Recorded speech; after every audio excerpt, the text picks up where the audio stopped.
Bonjour, je suis Christian Ngonga Manga. Je vais vous expliquer la configuration organisationnelle selon Henri Mintzberg en 3 étapes. La première étape consiste à comprendre ce qu'une configuration organisationnelle. Selon Mintzberg, c'est une perception globale de l'organisation qui prend en compte les relations entre ses différentes composantes et leurs poids respectifs.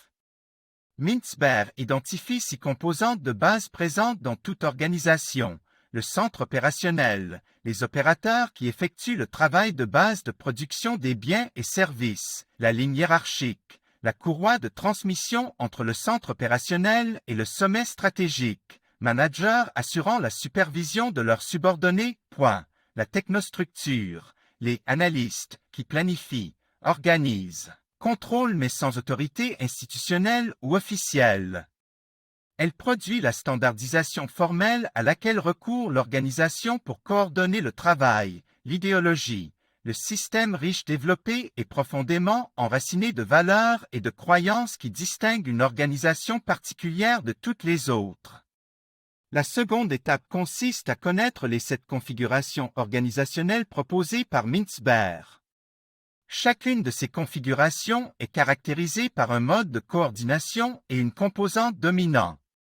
Les configurations sont la bureaucratie mécaniste, le mode de coordination et la standardisation des procédés de travail, et la composante dominante est la technostructure. C'est une structure rigide, hiérarchisée et fortement formalisée, adaptée aux organisations de grande taille ou aux environnements stables et prévisibles, la bureaucratie professionnelle, le mode de coordination et la standardisation des qualifications, et la composante dominante est le centre opérationnel. C'est une structure où les opérateurs sont autonomes et spécialisés, adaptés aux organisations qui fournissent des services complexes ou personnalisés, exemple, hôpitaux, universités, cabinets d'avocats, etc. La structure divisionnelle, le mode de coordination et la standardisation des résultats, et la composante dominante est la ligne hiérarchique.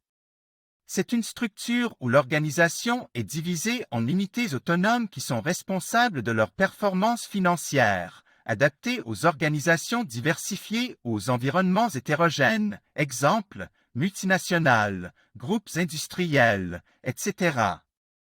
L'adhocratie ou organisation innovatrice, le mode de coordination et l'ajustement mutuel entre les acteurs, et la composante dominante est le groupe de support logistique.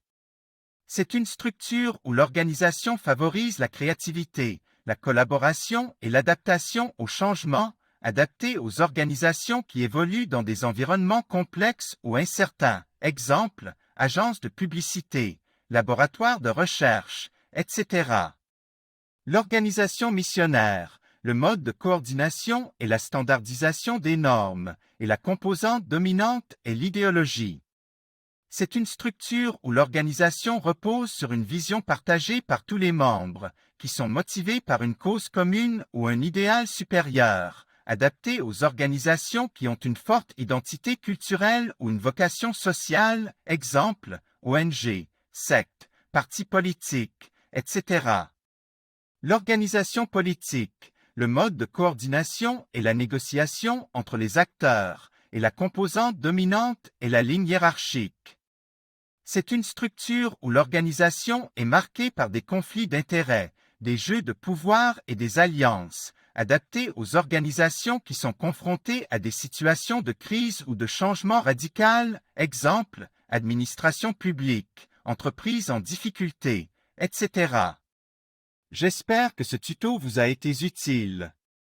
Si vous avez aimé cette vidéo, n'hésitez pas à laisser un pouce bleu.